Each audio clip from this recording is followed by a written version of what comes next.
자, 오늘 우리가 11장, 우리가 2권 11장까지가 언약에 관한 이야기였죠. 그죠? 10장은 유사성, 11장은 신구약 성경의 차이점.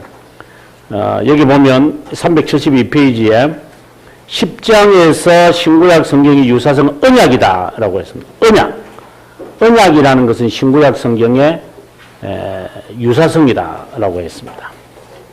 이제 차이점을 보는데 5가지로 봅니다. 첫째, 일시적이고 영적인 복. 둘째, 신약 성경의 예표다라고 하는 것. 히브리서에 잘 나타나죠. 그 다음, 셋째, 문자적이지만 영적인 것이다. 넷째, 속박과 저주에 반해 자유와 은혜.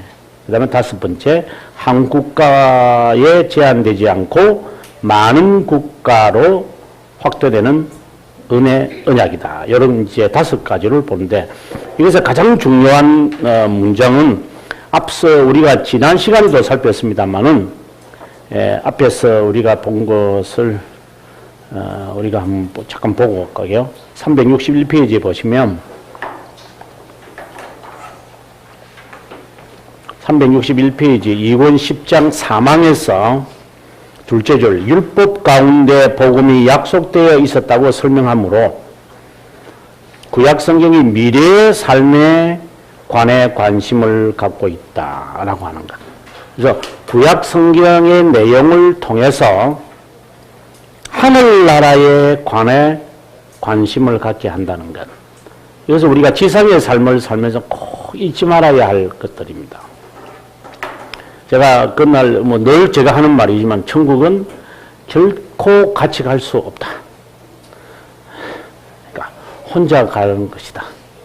그러니까 지상에 있을 때만 열심히 잘 사세요. 두 사람이.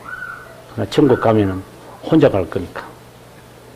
이기정 씨가 열심히 같이 사랑하시다가 갈 때는 내가 먼저 갈게.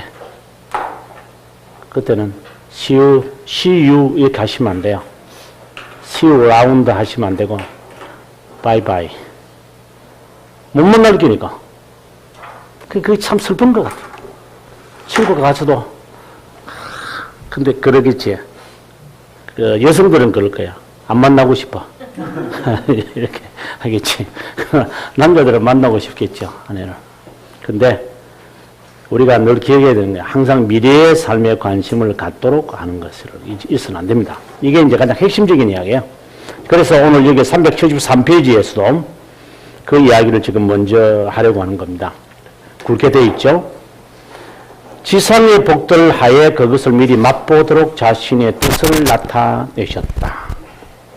구약 성경에서는 지상의 복들을 주께서 여러 복잡하기도 하시고 화려하기도 하지만 이런 것을 통해서 하늘에 관하여 좀 맛을 보라고 주신 거예요. 맛. 네. 우리가 제가 지난번에 이런 예를 한 기억나세요? 그 슈퍼마켓 가보면은 맛보라고 주는 그 음식, 그러면 그 배부르 계세요? 그래, 제 시식코너. 그 배부르지 않잖아요. 근데 그거 보고 누가 배부르 계세요? 그것도 마찬가지다. 지상은 시식코너와 같아. 이 말이야. 그 이상 우리 배부를 수 없다. 잠깐만 2개, 3개 먹으면 아줌마 그 눈치 주잖아요. 그것처럼 이 지상의 삶은 시식코너다. 이렇게 생각하시면 될 것 같아요. 식당이 아닙니다.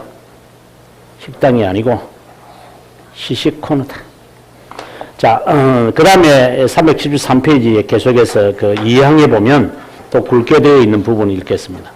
이처럼 구약 성경은 초기 단계에서 영적 약속들을 장식하고 공개하지 않으시고 지상의 것이란 그림자 안에 두셨다. 그림자다. 참 우리가 많이 기억할 수 있는 단어예요. 그 다음에 더 중요한 이야기인데 사망으로 그 다음 페이지 갑니다. 구약 성경의 성도는 현세의 삶과 복들의 높은 가치를 두었다. 그러니까 지상에 복 받는 걸 굉장히 중요하게 봤죠. 왜 그러느냐? 이유가 있습니다. 그들의 연약함을 감안하셔서 주님께서 자신의 은혜에 윤곽을 새기신 것과 지상의 최종 목적지가 아님을 잘 알고 있었기 때문에 그 자체적으로만 생각하여 가질 수 있는 것보다 더 큰 기쁨을 가지셨다. 이렇게 했습니다. 그래서 지상의 여러 분주함을 통해서 우리의 연약함을 고려하신 것이지 이게 다가 아니다라고 하는 것을 항상 깨달아야 됩니다. 그래서 하나님의 명령에 의하면 언제든지 수답할 수 있어야죠. 근데 이제 그렇지 않고 여기에 도취되어 가지고 막 빠져들기 시작하면 이제 안 됩니다. 그래서 하다가 중단해야 됩니다. 세상 즐거움은 하다가 중단하는 게 좋습니다. 이게 최종 목적지가 아니기 때문에. 그 다음 두 번째, 실제 없는 구약 성경이다. 그러니까 상징적이다 이 말입니다. 상징적인 면에서 신구약 성경 간에는 차이점이 있다. 구약 성경에는 실제가 없기 때문에 본체 대신 형상과 그림자로서 진리의 형상만이 나타나 있다. 그 다음 페이지 넘어가서 375페이지 둘째 줄에 보면 구약 성경은 의식과 희생 제물하에 포함된 언약을 확언한다. 이것을 넘어가지 못하면 본질적인 것은 없다. 제가 하나 물어볼게요. 왜 구약 성경에 이렇게 복잡한 의식들을 이렇게 나눴을까요? 지정된 장소 가서 하라 그러고, 일주일, 1년에 3번은 온 가족이 모여서 의식을 해야 되고, 그리고 소를 바쳐야 되고, 양을 바쳐야 되고, 왜 하나님은 이렇게 율법을 엄격하게 주셔가지고, 남자는 여자 옷을 입지 말고, 하면서 이런 규례들을 다 주신 이유가 뭐예요? 왜 그렇게 하나님 주셨을 것 같아요? 네? 왜 주셨을 것 같아요? 왜 그렇게 복잡한 걸 주셨을 것 같아요? 절망하라고? 그건 또 뭔 소리 갑자기? 네? 스스로 힘이 안 되는 것을 통해서 자기 부인하라고?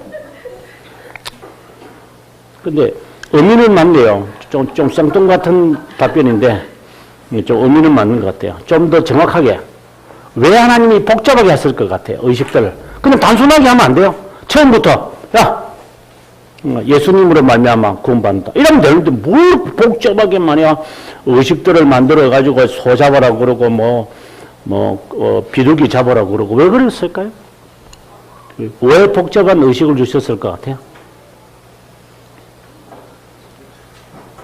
우리 배웠어요.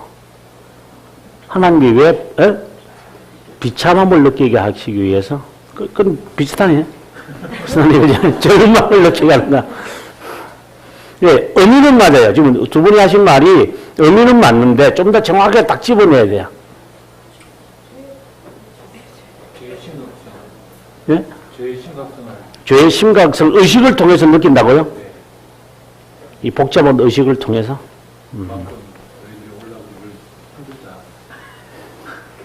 그러니까 결국 절망이네. 절망보다 처참하다는 처참한 게. 예, 이제 의미적으로 다 맞는 말이에요. 근데 칼빈은 아주 단순하게 말해요. 칼빈은. 귀찮은 복잡한 의식을 통해서 사람들이 스스로를 포기시키려고. 얼마나 복잡한 게 많아요, 세배란 건. 나중에 귀찮거든. 나 이거 다 싫어. 그렇게 해서 스스로, 이제, 결국 답인데, 스스로 포기하도록 만드는 거죠.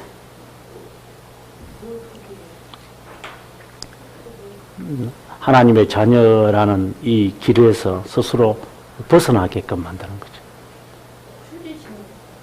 그러게, 이제, 예를 들어 40년이라는 것을 생각하면 되죠. 우리가 예수 믿고 난 다음에 이 열정이 그렇게 오래 가나요? 솔직히. 우리 그렇게 오래 안 가잖아요. 하나님이 왜 이렇게 우리가 40년, 50년 길게끔 믿게 하실까? 예, 지금에 와서 곰곰이 생각해보면 칼빈의 말이 맞는 것 같아요. 스스로 지겹도록 해가지고 스스로 나는 신자 되고 싶지 않아 이제 이만큼 믿었는데도 이것밖에 안 됐으니까 이러면서 스스로 자포자기하도록 하나님 만드시는 것 같아요. 저는 그 말에 칼빈의 말에 저는 동의합니다.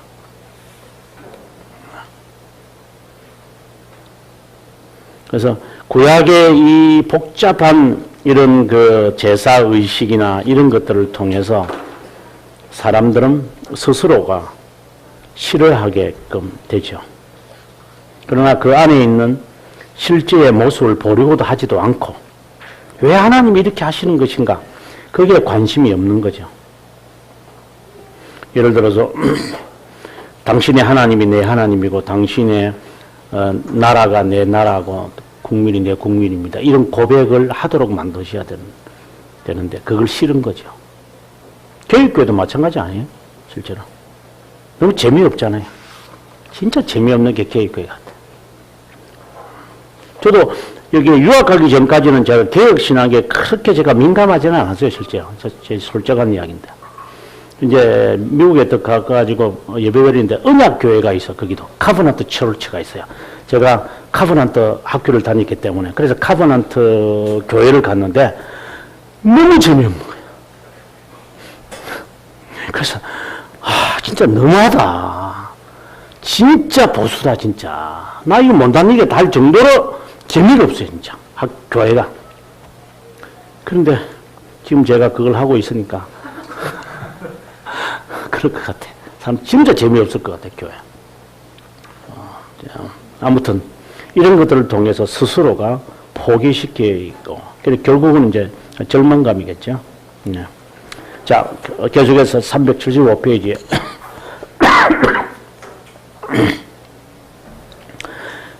첫째 줄부터 그리스도께서 육체로 나타나시기 전에 율법의 보호로 유대인은 그것에게 안내되었다. 하나님의 아들과 후사였지만 미성숙했기 때문에 개인 교수의 보호하에 있었다. 의의 태양이 떠오른 후에 비로소 계시의 빛이나 분명한 이해가 가능했다. 그래서 어린아이와 같아. 초등학문이다. 이런 말을 기억하시면 될 것 같습니다. 그 다음에 넘어가서 376페이지 좀 더 중요한 내용이 나오는데 첫째 줄입니다. 선지자들은 다른 자들보다 특별한 지식을 가지고 있었는데 그들의 선포는 멀리 있는 대상들과 관련된 것처럼 희미했고 모형들을 나타냈다. 더욱이 그들이 가진 놀라운 지식은 모든 자에게 평범하게 가르쳐져야 했기에 어린아이의 수준이었다고 볼 수 있다. 하지만 그들은 당대에 불명확한 것을 맛보지 못할 정도로 분별력이 없었다. 그래서 많은 선지자와 임금이 너희 보는 것을 보고자 하였으되 보지 못하였으며 듣는 바를 듣고자 하였으되 듣지 못하였다고 했다는 주님의 말씀을 기억하면 될 것 같아요. 그래서 선지자들은 우리들보다는 덜 깊은 지식을 갖고 있었다. 그러나 분명한 것은 갖고 있었죠. 그러나 좀 더 구체적이지 못했다라고 하는 것을 알 수 있습니다.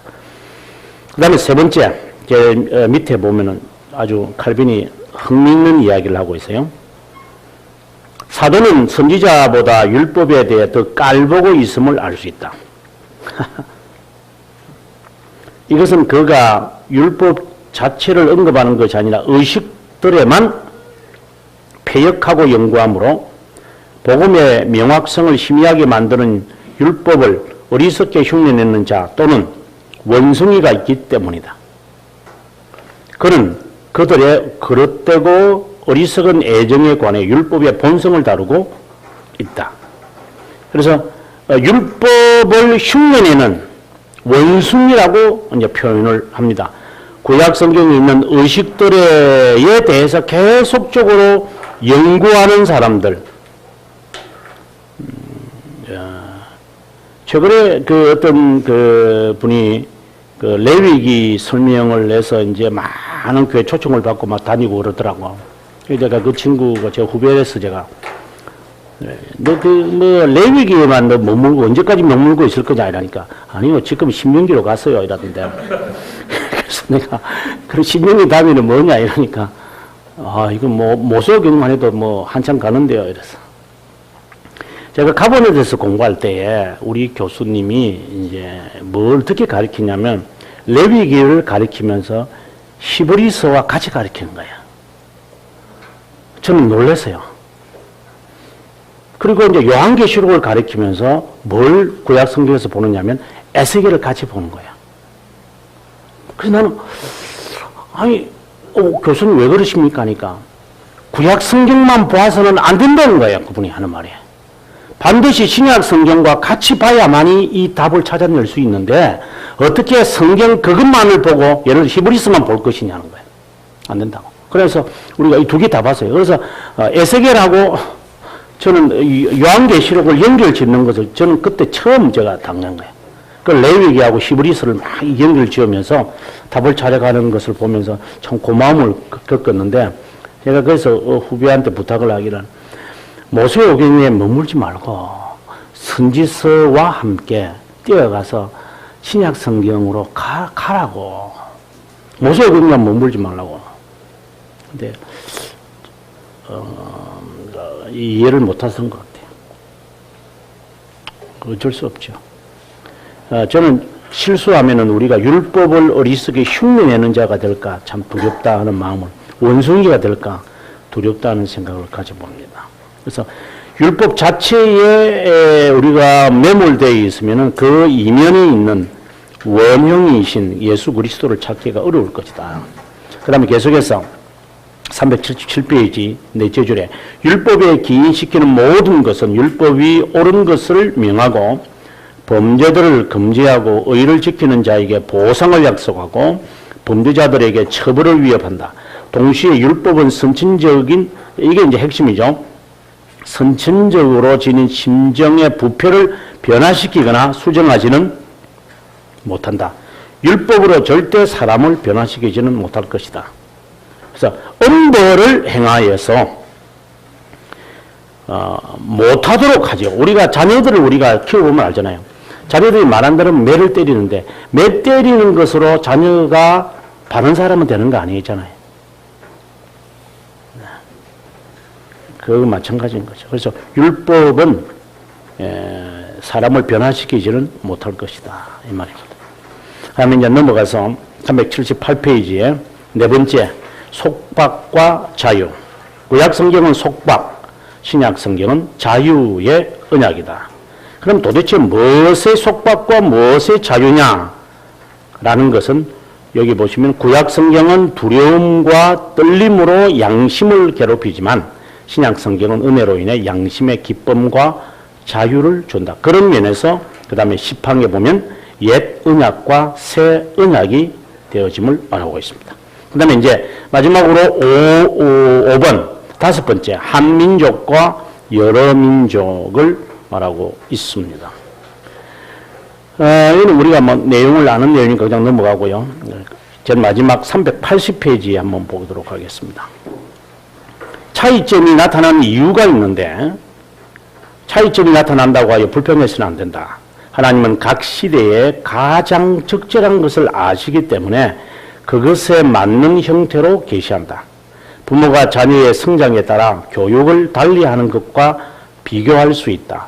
변하시는 분임을 의미하는 것이 아니라 다양한 인간의 능력에 하나님께서 스스로 적응시키셨던 것이다. 근데 그 시대에는 고대 시대에는 이러한 의식 절차를 통해서 하나님께서 나타내신 것이고 지금은 그렇지 않다. 이런 것이고 그래서 지금도 여전히 그런 그 의식에 매몰되어 있다면 요즘에 그 예배 회복이라 이래가지고 뭐 예배 회복한다고 예전 학을 많이 연구해서 사람들이 예배를 뭐 어떻게 막 하자고 뭐 이러는데 저는 그걸 보면서 예전을 다시 회복하자라는 것은 옥스퍼드 무브먼트인데 로만 가톨릭이 이미 19세기에 예전 개혁을 시작했거든요. 그렇게 개혁을 시작하면서 그들이 했던 게 고대 시대의 예배로 돌아가자. 지금 이제 제가 보면 그 많은 분들이 보면 이제 공부하다가 이제는 이제 뭐 한계를 느껴서 그러셨는가? 보면 초대교회 때 예배를 어떻게 예배를 드렸을까? 그 시기에 그 예배 형식을 한번 도입한다 뭐 한다든가. 그다음에 또 최근에 또 어떤 책에 보니까 종교개혁 시기에 종교개혁자들이 어떻게 예배를 드렸는가 이래가지고 또 그 종교개혁자들이 드렸던 그 예배 형식을 갖고 와가지고 또 예배를 하고 형식에 상당히 민감한 것 같아요. 저는 아니 예배 형식이 지금 있는 우리 장로교 예배 형식이 뭘 그렇게 틀린 게 별로 있어요 그냥. 근데 그걸 가지고 거기에다가 또 뭘 또 더 갖다 붙여서 예배 형식에 그렇게 관심이 있는지 모르겠어요. 예전에. 제가 볼 때는 저는 그 점에 외국인간의 종교개혁이 스코틀랜드에서 일어났을 때, 당시에 성공회가 예전에 굉장히 관심을 가졌어요. 그래서 1예전서, 2예전서 이래가지고 예배 형식을 완전히 형식과 딱 만들어서 서명하라 그랬어요. 그때 이 장로교, 스코틀랜드 장로교 성도들이, 목사님들이 서명 안 해요. 그래서 대신해서 만든 게 뭐냐면 기도서라는 게 있어요. 그래서 기도서라는 게 기도문이 아니라 어떻게 기강서죠, 기강서. 마치, 신앙 고백서는 있고, 이거는 기강서는 실제로 예를 들어서 장로를 어떻게 뽑고, 집사를 어떻게 뽑고, 삶의 원리를 하는 것을 차라리 이야기를 하지. 아니, 예배 형식을 갖고 와서 뭐 하겠다는 거야? 저는 이렇게 보면서, 책을 만들어내는 자들도 저는 문제가 있는 것 같아요. 예배 형식에 묵상기도, 우리가 보통 묵상기도로 예배를 드리고 이러거든요.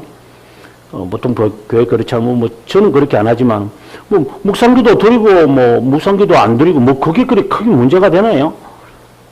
그래, 예배 의식에 참 매몰되어 있는 모습들을 저는 보면서, 한편으로는 그렇게 생각이 들어요. 정말 진짜 무지하다 하는 생각이 들어요. 무지하다. 이제 급대기는 이제 개혁신앙인데, 알맹이는 개혁신앙이 아니라, 이게 개혁신앙이라는 자체를 모르다 보니까, 그냥 스스로가 막 찾아가는 것 같아요. 그래가지고 결국은 만들어내고. 지금 그런 모습들 같아요. 지금 제가 이래 가만히 보면, 제가 잠깐 지금 밖에서 잠깐 말씀드리지만, 한국교회란다. 미국 교회의 1차 대각성 운동이 있고 난 다음에 2차, 3차를 겪으면서 교회가 계속 분열이 일어났거든요. 장로교 내에서 분열이 일어나요. 분열이 일어날 때에 거기에 핵심 문제를 일으킨 자들은 바로 회중파들이었어요. 회중파.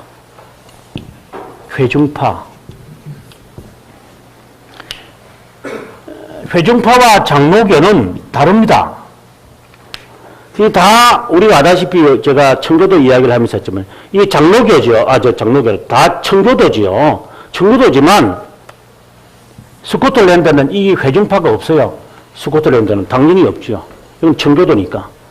그래서 이 청교도들이다 보니까 장로교하고 회중파의 이 사이를 사람들이 잘 몰라요, 실제로.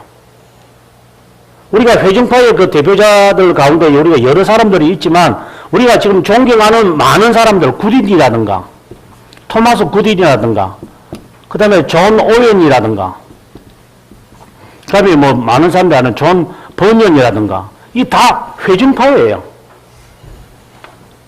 조나단 에드워드 회중파예요. 이 다 회중파들이에요. 한국에서 지금 많은 사람들이 추구하고 그 청교도 추구하는 사람들은요 거의 7, 80%는 회중파예요. 회중파. 장로교 아니에요. 근데 이 회중파를 여러분 깊게 연구를 해보면 이 사람들의 신앙과 장로교 신앙 엄밀하게 딱 들어가면 달라요. 이게 달라요. 이들은 우리가 1648년에 신앙고백서 딱 만들고 나자 53명 딱 들어가지고 회중파들 따로 딱 모여가지고 이거 수정하자. 신앙고백서 수정하자 이거. 그러니까 이 사람들 바꿔버려요. 나중에 19세기에 가가지고 또 이거 회중파들이 다시 지금의 신앙고백서를 수정해가지고 자기들끼리 또 5번 확약이라 이래가지고 자기들끼리 또 하나 또 만들어요.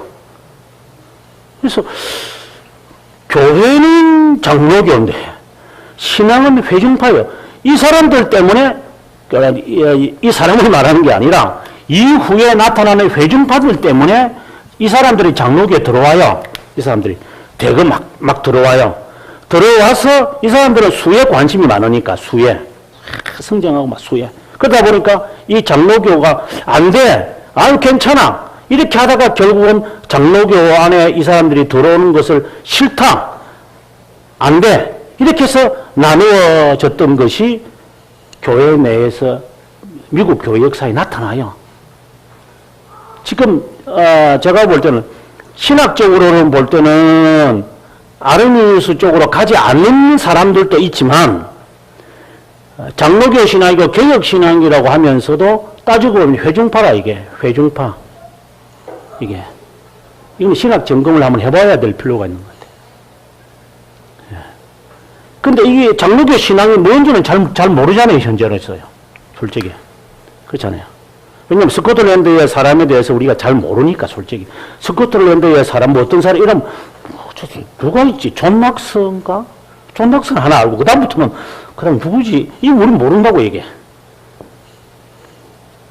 그래서, 제가 지금 근현대 교회사를 보면서, 이 부분을 제가 밝혀내는 거예요, 제가. 이 작업을. 이게 계속 이런 사람들, 좋아하는 사람들을 보면 장로교 성격하고 달라요. 이 사람들 때문에 장로교가 분열되는 거예요.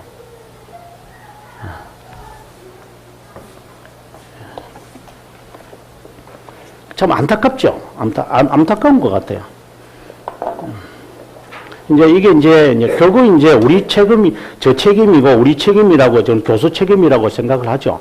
그런데 교회사를 잘 못 가르쳤기 때문에 그렇다. 이렇게 이제 스스로 제가 자문을 하기 때문에 이번 겨울에 어쨌든 근현대 교회사 이 부분에 대해서 제가 확실하게 한국교회 장로교의 분열은 회중파다. 이것을 제가 확실하게 제가 딱 명시해버리는 책이 이제 되겠죠. 그렇다고 뭐 신학이 잘못돼 이런 말은 아니에요. 이 교회 정치가 회중파라고 하는 것 때문에 그래요. 회중파.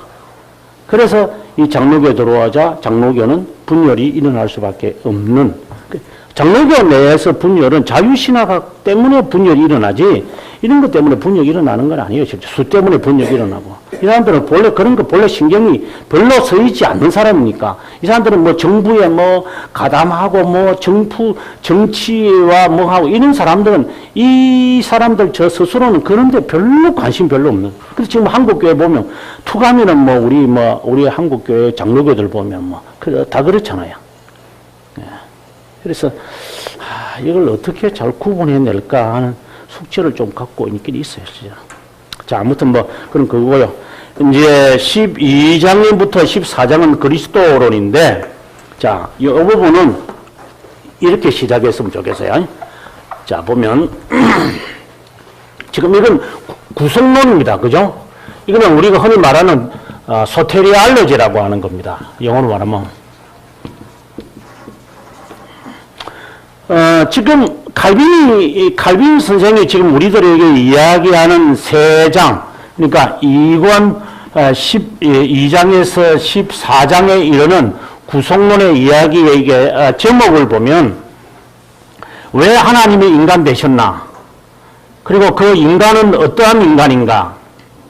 그 다음에 두 본성, 요 이야기를 지금 하는데 우리가 이 구속론의 시작을 보면, 자, 구속론이 초대교회부터 시작을 해서 칼빈에 이르기까지 어떤 과정을 밟아왔는가를 우리가 볼 필요가 있어요, 실제로요. 그래야 지금에 와서 칼빈 선생이 구속론을 이렇게 딱 말하는 이유가 있는데, 먼저 우리가 초대교회에서 구속론을 처음에 보려면 이레니우스를 보셔야 돼요. 이레니우스이라면은 무엇이 생각나냐면 capitulation. 요걸 이제 그 한철아 박사가 요걸 총괄 갱신이라고 번역을 했는데 할아버지가 좀 이상하신 것 같아요. 이게 그렇게 하는 게 아니고 에베소서 1장 10절에 보면 통일이라는 말로 되죠. 통일. 우리 이 10절 그 단어가 똑같아요. 이레니우스가 이 말을 하게 될 때에 recapitulation, 그러니까 통일이라고 하는 이 단어를 그가 쓸 때는 어떤 개념을 가졌냐면 이게 이제 구속이라는 말이에요. 예수 그리스도로 말미암아 우리가 새로운 삶으로 바꾸어진다. 그리고 그리스도 안에서 모든 것이 다 하나가 되어진다. 이 개념으로 이 단어를 사실상 이레니우스가 썼어요. 그래서 구속이라는 딱 개념 안에는 우리말에는 통일로 되어 있고 새로운 삶이 될 것이다. 이 개념이 딱 구속에 대해서 딱 개념화가 있어요. 그 다음에 이제 이레니우스 다음에 이 개념을 조금 왜곡시킨 사람들이 누구냐면은 클레멘스나 그 다음에 오리게네스, 이 초대교회에서 나오죠. 오리게네스와 같은 사람들은 이제 이런 개념을 전혀 다르게 이야기를 해요. 구속은 어떻게 이야기하느냐? 구속은 예수 그리스도로 말미암아 새로운 사회, 새로운 성품을 만드는 것으로, 그래서 그리스도의 이 죽으심을 본받아서 모범이죠. 모범이 되어져서 우리의 삶이 사회가 바뀌어지는 것이다. 이 개념을 당시에 3세기의 클레멘스와 오리게네스는 이 말을 해요. 그러니까 구속의 개념을 이게 완전히 왜곡시키는 상황이에요. 예수 그리스도를 믿으면 우리의 새 삶이 바뀌는구나. 그리고 새로운 사회를 창출해야 되겠구나. 이 개념을 이 사람들은 이제 갖게 되어지는 거예요. 그러다가 그 다음에 이제 우리가 가장 중요한 것은 어거스틴에게 와서 이거는 완전히 개념이 달라져요. 어거스틴에게 와서는 정말 성경적인 이야기로 우리가 말하는 의, 원죄, 그 다음에 하나님과의 우리가 화해, 이런 단어들이 구속의 단어에 다 포함시켜요. 그죠? 죄에 대한 문제, 하나님과 우리가 화해되는 이 문제, 그리고 칭의에 대한 문제. 칭의 정확하지는 않지만, 아직 완전하지는 않지만, 그래도 어거스틴이 다 이 말을 해요. 그래서 이후의 모든 종교개혁자들이 이 사람들을 보는 것이 아니라 어거스틴을 통하여 이 신학들을 다 확립해요. 굉장히 중요한 인물 같아요. 보면 어떻게 지금 이런 분위기, 크게 두 분위기인데 이런 두 분위기 속에서 이런 것을 그분이 찾아낼 수 있었을까? 굉장히 저는 훌륭하신 분이다. 그 다음에 우리가 이제 보게 될 것은 그 유명한 안셀무스, 우리가 이제 살폈습니다만은 안셀무스 만족설, 지난 시간에 잠깐 언급했습니다. 만족설이 나오죠. 굉장한 개념이죠. 하나님의 공의가 세워지기 위해서 하나님 스스로가 만족하셔야 되기 때문에 그분이 인간이 되셔서, 그리고 이제 이 이야기죠. 인간이 되셔서 스스로의 공의를 만족하신 것이다. 굉장한 발전이, 구속에 대한 그 의미를 이제 발전시킨 거죠. 그 다음에 이제 우리가 잘 아는, 이제 그 다음 단계 오면 이제 로만 카톨릭에서 말하는 토마스 아퀴나스가 이야기하는 이야기야. 토마스 아퀴나스는 결국, 로만 카톨릭의 전체를 다, 아우르는 이야기가 나오는데, 어거스틴이 하는 이야기도 잠깐 언급을 해요. 그리고 만족설을 이야기한다 해요. 그러나 가장 근본은 것이 뭐냐? 도덕론이에요. 도덕론. 그러니까 여기에 가장 중요한 것은 이 이야기를 더 갖고 오는 거죠. 모범이라고 하는 모범. 지금 자유주의자들이 가장 많이 좋아하는 단어들, 모범이라고 하는 게. 안셀무스와 같이 대항했던 사람이 누구냐면은 우리가 아벨라인데, 아벨라가 이단으로 정죄받았을 때 구속론이 뭐라고 하느냐? 도덕론이라고 하잖아요. 도덕론. 오리겐에서는 이제 이런 말까지도 해요.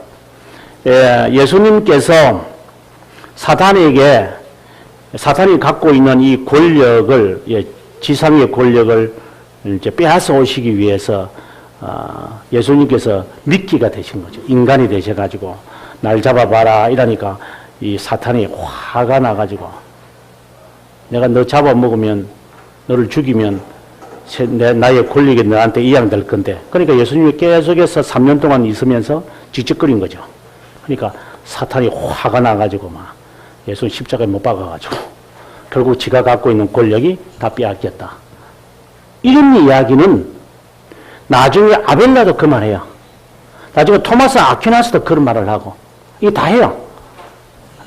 그래 결국은 이 지금 현대나 중세나 이런 시대에 사람들이 하는 이야기들은 이미 초대교회 때 다 했던 이야기들이에요 지금. 그죠? 그러다가 이제 결국은 이제 우리가 말하는 둔스 스코투스가 등장을 하죠. 지난 시간에 우리가 스콜라주의 봤던 둔스 스코투스. 둔스 스코투스가 등장을 해서 주의라 그랬죠. 지금 우리가 하는 이 모든 이야기들이, 어거스틴을 빼고요. 어거스틴을 빼고, 하는 이 모든 이야기는 결국 뭐냐? 구속의 사실을 인간 중심으로 다 해석을 하려고 하는 것이 아니냐. 과연 알 수 있을까? 이게 둔스 스코투스가 이 지금까지 내려왔던 1300년의 이야기를 다 허물어 버리는 사람이죠. 구속의 사실은 하나님의 사역이고 그 사역이 우리에게 나타난 것에 대해서 우리가 얼마나 자세하게 알 수 있을까? 이건 하나님의 영원한 섭리 속에서 이루어진 것이다 라고 이야기하면서 이런 구속론의 여러 종류들의 구속론에 대해서 둔스 스코투스는 아예 논쟁하지 마라 하고 다 묻어버리는 거예요. 그 이야기를 실제로 칼빈 선생이 갖고 오는 거예요. 이제. 그래서 칼빈은 둔스 스코투스의 이야기와 안셀무스의 이야기와 어거스틴의 이야기를 다 통합하고 시작해요. 이게 이 셋을 통합해요. 칼빈이. 그래서 이 세 가지의 견해를 이제 생각하면서 칼빈의 구속론을 보셔야 돼요. 그래서 어거스틴이 하는 말씀, 그리고 안셀무스가 말하는 만족, 그 다음에 둔스 스코투스가 하는 이야기, 요 주의주의와 같은 이야기, 이 이야기가 이제 칼빈에게 녹아져서 지금 우리가 12장에 이제 나타납니다. 이제 표현을 보면 아마 딱 나타나요. 이제 표현을 보면서 우리가 그걸 이제 파악을 할 수 있어야 돼요, 실제로는요. 자, 381페이지에 보면,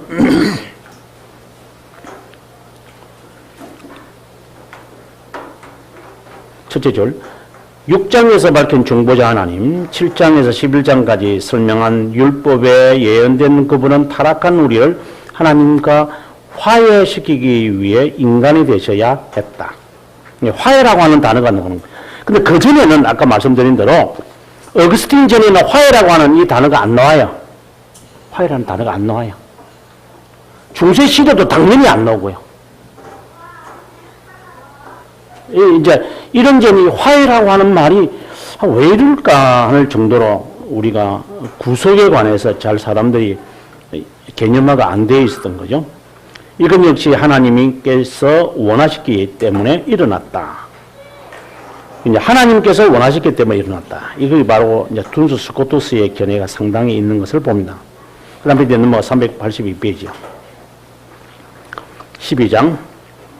우리에게는 신인이신 중보자가 요구되지만 그분이 인간이 되셔야 하는 이유는 절대적으로 필요하기 때문이 아니라 하나님께서 그것을 원하셨기 때문이다. 이게 바로 둔스 스코투스의 견해인 거야.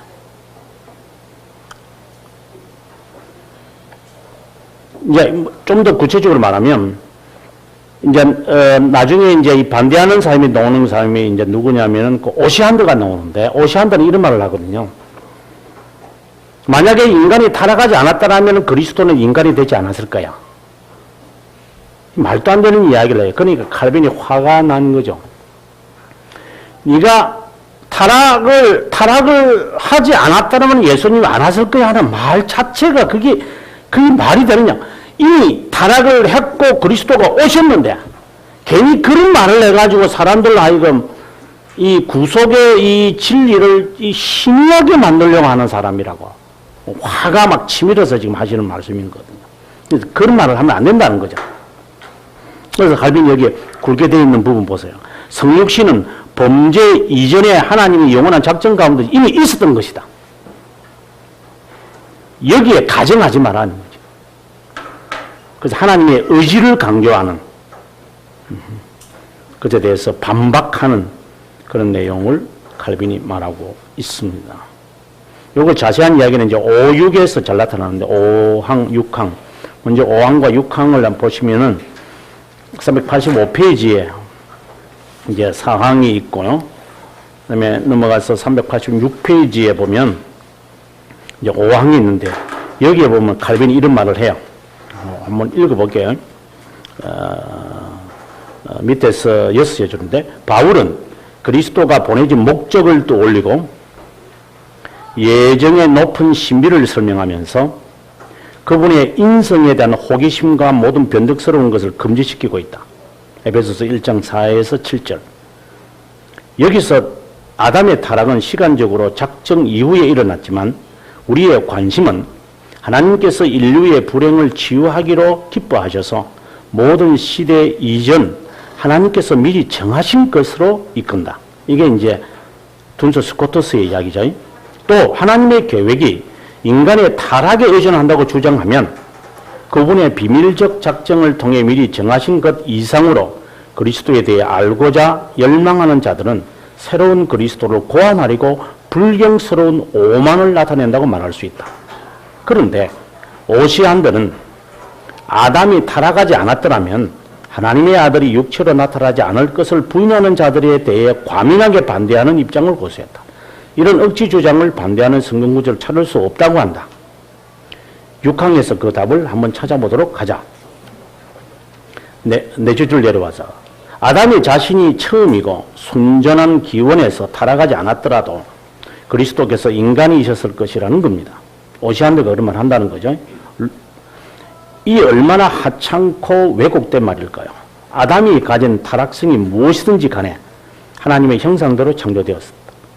그 안에 창조자는 거울로 보는 것처럼 자신의 영광을 보는 것을 기뻐하셨다. 이 영광의 단계까지 높아진 것은 독생자의 자비함이었다. 여기에다가 성자 하나님은 인간과 천사들의 공통된 머리로서 인간에게 주어진 신성이 천사들에게도 속했다는 것을 덧붙여야만 한다. 왜냐? 천사들은 하나님의 자녀들이라 불리기 때문이다. 만일 우리가 그리스도를 믿으면 우리가 천국에 영접될 때 우리는 천사들의 형태를 취할 것이다. 이때야 비로소 우리의 최종적 행복은 완전해질 것이다. 이제 결론적으로 하는 이야기입니다. 389페이지 갑니다.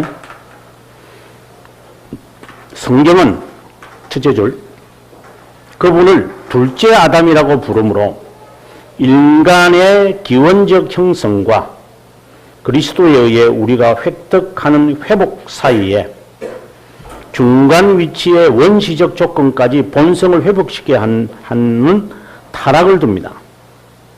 다시 말하면 이 회복을 위해 하나님의 아들이 태어나신 것이고 그분이 인간이 되신 겁니다.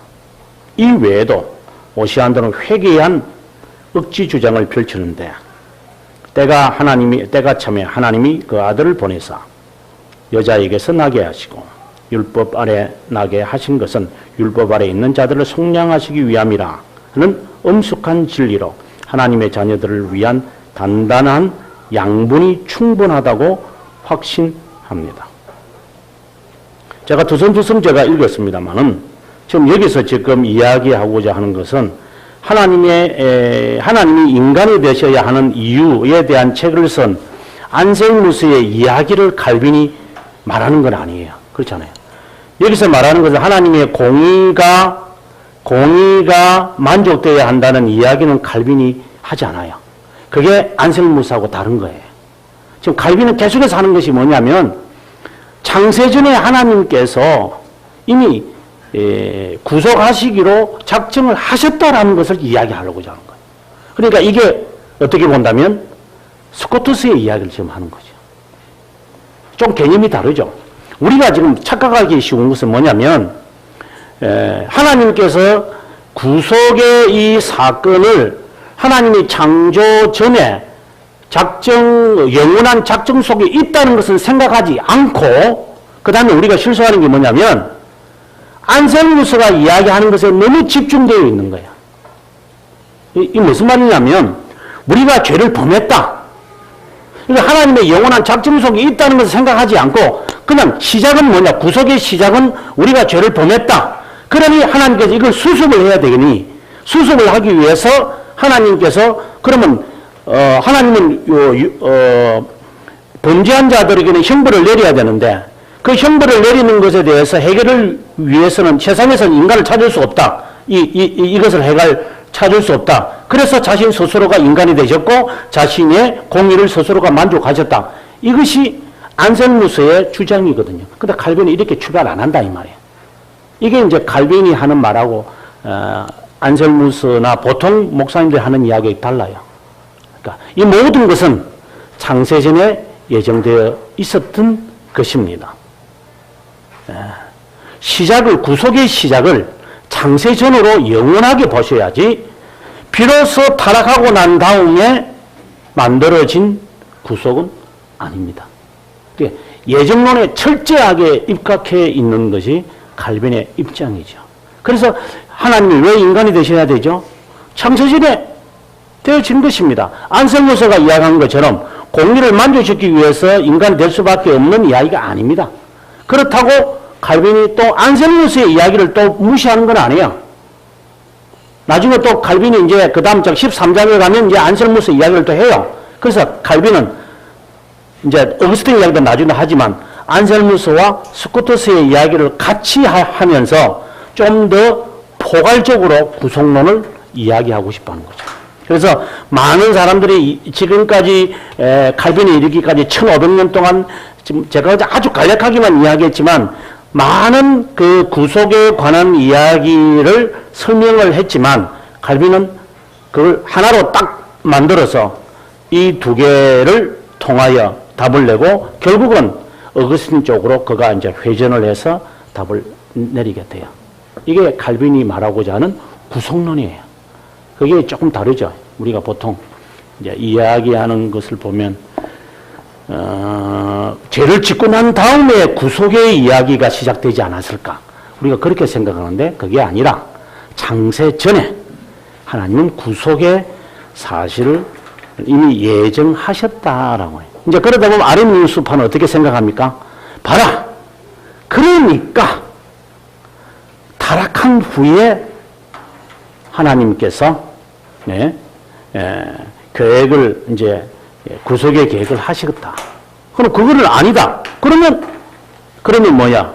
창세전에 구속의 계획을 세운 걸 보니까 하나님은 죄에 대한 책임을 갖게 돼. 이런 이야기를 해서 사람을 굉장히 헷갈리게 하는 이제 사람이 되죠. 아무튼 칼빈의 구속의 이야기는 창세전으로 거슬러 갑니다. 하나님의 영원한 계획 속에서 이제 그분은 인간이 되셔야 할 이유가 거기에서 출발하는 것이지 타락하고 난 다음에 공의를 만족하기 위하여 세워진 계획이 아니다. 자, 이런 식으로 이제 답을 해 내려가는. 그래서 이제 13장에 이제 다음 시간에 우리가 보겠습니다만은 13장에 가서는 이제 그리스도의 인간성 이야기하면서 이제 여기에 만족설에 대한 이야기를 이제 언급하기 시작해요. 거기서 또 답을 찾았으면 좋겠습니다. 자, 기도하겠습니다. 거룩하신 하나님, 우리의 구속의 이 사실이 타락한 다음에 비로소 우리에게 알려진 것이지만 그러나 영원전에 하나님의 계획 속에 선택과 이미 버려진 자가 예정되어 있고 때를 따라 그러한 사람들을 하나씩 부르시는 것을 저희들이 비로소 깨닫게 될 때 우리는 이 구속의 사실에 흥분되고 우리의 존재가 영혼과 영혼 사이에 있는 찰나가 아니라 이 짧은 인생이지만 영원한 것을 바라보며 살라는 것을 비로소 우리가 알게 되니 참 감사합니다. 하나님, 말씀을 통하여 또한 말씀을 통해 우리들에게 알리고자 하시는 뜻을 깨달을 수 있도록 성령께서 우리들에게 지혜와 지식을 더해 주시기를 원합니다. 우리가 언제나 하나님께 불림을 받을 수 있기 때문에 항상 구원의 진리에 대하여 분명히 알고 또는 확실하게 알아서 어느 순간이더라도 주님 앞에 담대하게 설 수 있도록 그 진리의 반석 위에 굳건히 서도록 성령께서 늘 우리들을 가르쳐 주시고 세워 주시기를 바라며 우리 구주 예수 그리스도 이름으로 기도합니다. 아멘.